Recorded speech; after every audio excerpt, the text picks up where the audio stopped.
Assalamualaikum warahmatullahi wabarakatuh. Halo anak-anak, bagaimanakah kabar kalian? Semoga baik-baik saja ya.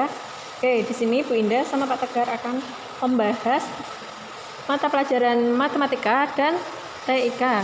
Yang pertama di sini Bu Indah akan menjelaskan materi tentang keliling dan luas bangun datar. Yang pertama di sini, keliling bangun datar merupakan jumlah panjang seluruh sisi yang mengelilingi bangunan tersebut. Luas bangun datar merupakan besarnya daerah yang dibatasi oleh sisi-sisi bangunan datar tersebut. Nah, ketika kalian melihat buku tulis yang kalian punya, kalian bisa lihat untuk kelilingnya yaitu bagian pinggir atau bagian sisi-sisi dari buku. Beda lagi kalau luas. Untuk luas kalian bisa lihat pada area tengah dari buku tersebut yang dibatasi oleh sisi-sisinya yang tadi. Oke, sebelum kita membahas keliling dan luas, di sini Bunda akan mengingatkan kepada kalian bahwa pangkat 2 adalah perkalian antar dua bilangan yang sama. Hasil pangkat 2 dari bilangan tersebut disebut bilangan kuadrat. Contoh dari pangkat 2 yaitu 7 kuadrat, 8 kuadrat, 10 kuadrat itu merupakan contoh dari pangkat 2. 7 kuadrat yaitu sama dengan 7 kali 7. 8 kuadrat sama dengan 8 kali 8. Terus untuk 10 kuadrat sama halnya dengan 10 kali 10. Untuk hasil pangkat 2-nya tadi 7 kali 7 itu berapa? 49. Nah, 49 ini merupakan bilangan kuadrat dari 7 karena tadi 7 kali 7 sama dengan 49.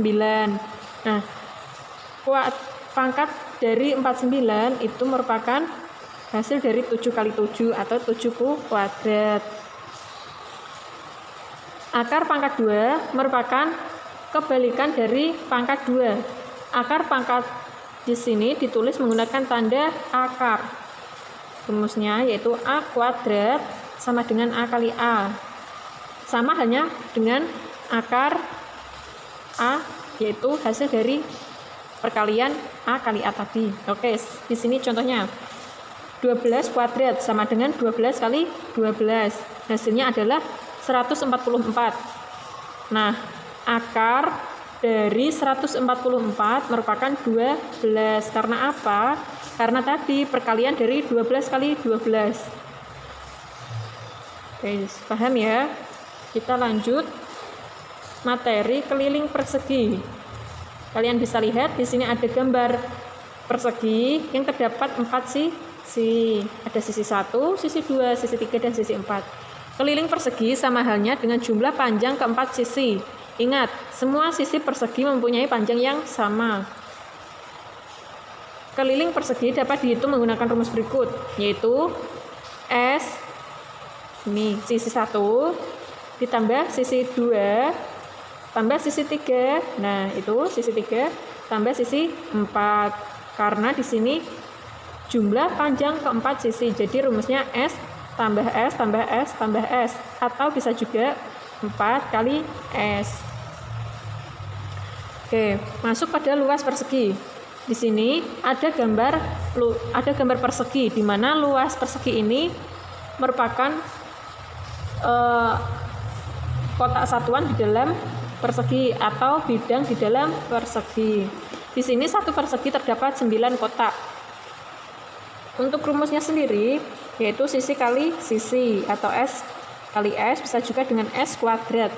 Panjang sisi lainnya yaitu akar dari luas persegi. Ketika ada pertanyaan, diketahui luas persegi itu semisal luas perseginya 100. Nah, diketahui luas persegi itu 100 dan ditanyakan pada panjang sisi lainnya itu berapa. Kalian menggunakan rumus akar dari luas. Luasnya tadi diketahui 100, jadi akar dari 100 yaitu 10. Contoh soal, hitunglah keliling dan persegi di samping. Ini contoh soal persegi.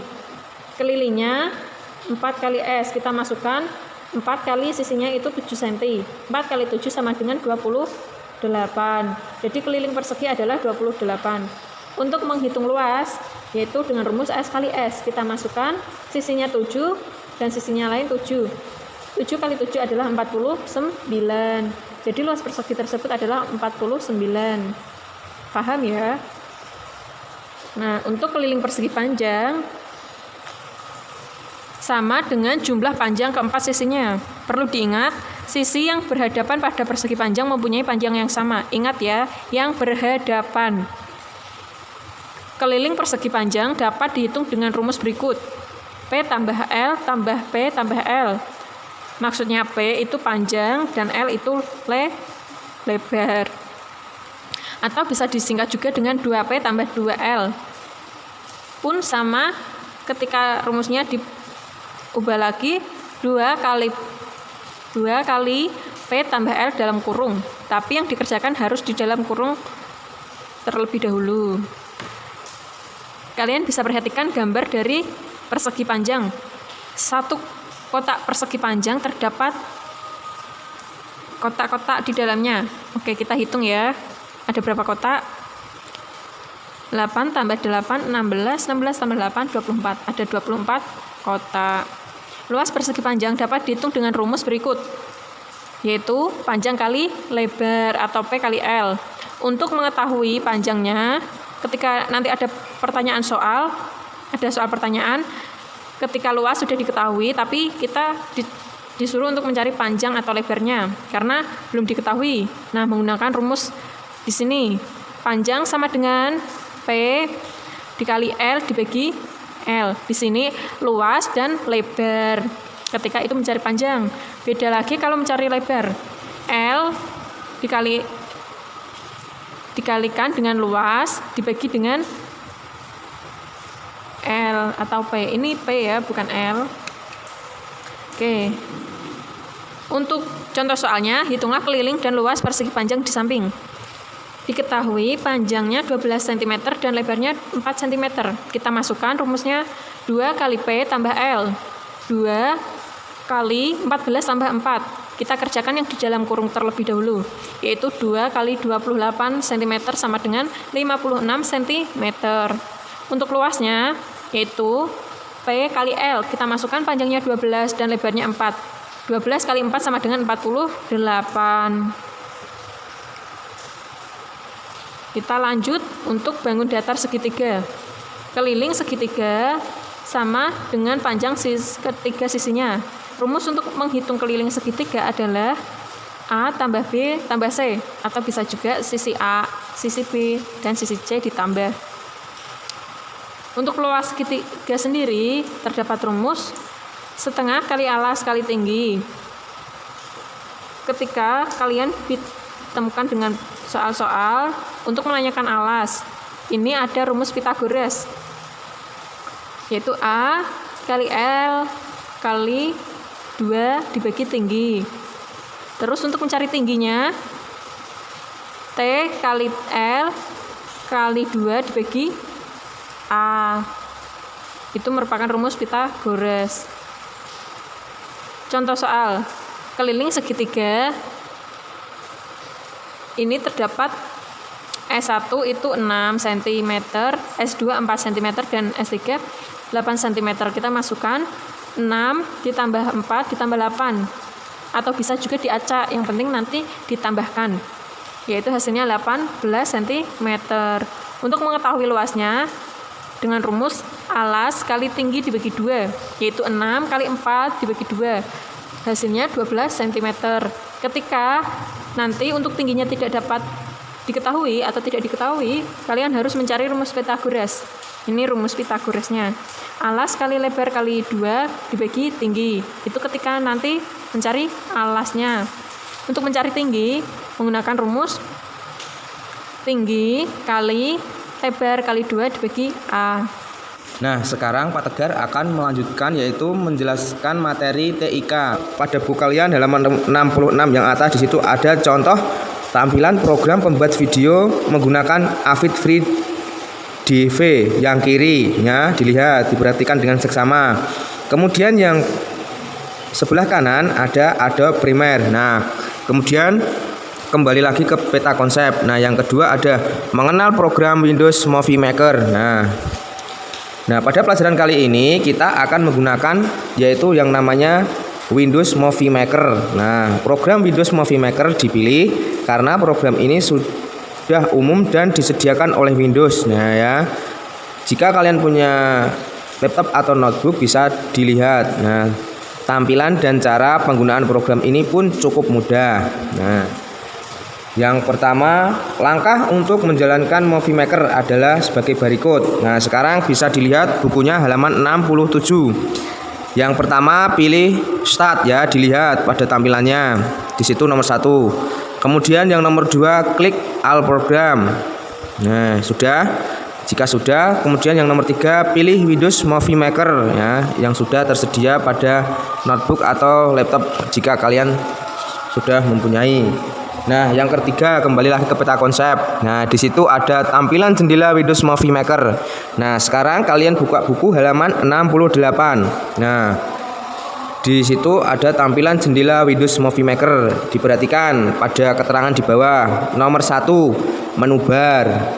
Kemudian kalian lihat pada gambarnya di atas yang sudah dinomori.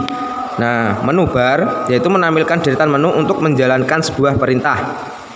Menu dalam Windows Movie Maker yaitu File, Edit, View, Tools, Clip, Play, dan Help. Nah, yang kedua, toolbar. Nah, sambil diperhatikan pada gambarnya yang ditunjuk dan diberi nomor 2. Toolbar menampilkan ikon atau lambang yang mewakili sebuah perintah. Contohnya adalah gambar disket. Nah, dilihat gambarnya itu seperti gambar disket yang melambangkan perintah save atau menyimpan. Kemudian di situ ada panes ya. Nah, panes itu terdiri dari 2 item, ada yang 3A dan 3B. Nah, yang pertama 3A yaitu namanya Movie Text Pen ya, untuk menampilkan berbagai fitur untuk membuat film. Kemudian yang 3B yaitu Collection Pen, menampilkan koleksi atau foto dan video yang akan dijadikan film. Nah, yang terakhir 4 yaitu Storyboard atau Timeline, yang berguna untuk menampilkan urutan dari sebuah film. Nah, kemudian menu-menu dan icon. Nah, bisa dilihat bukunya sekarang dibuka halaman 69. Nah, berikut adalah icon dan menu yang terdapat pada Windows Movie Maker.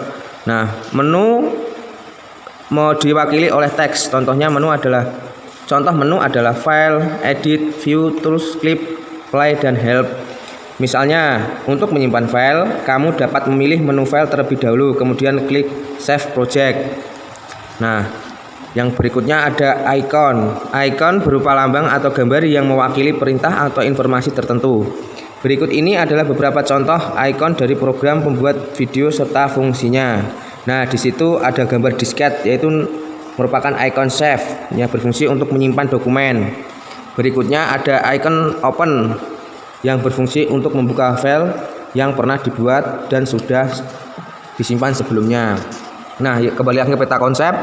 Nah, untuk menjalankan Windows Movie Maker cukup kita mencari file yang sudah kita simpan dan kita membukanya. Nah, demikian materi yang dapat Bu Indah dan Pak Tegar sampaikan. Tetap semangat belajar, jaga kesehatan. Terima kasih. Wassalamualaikum warahmatullahi wabarakatuh.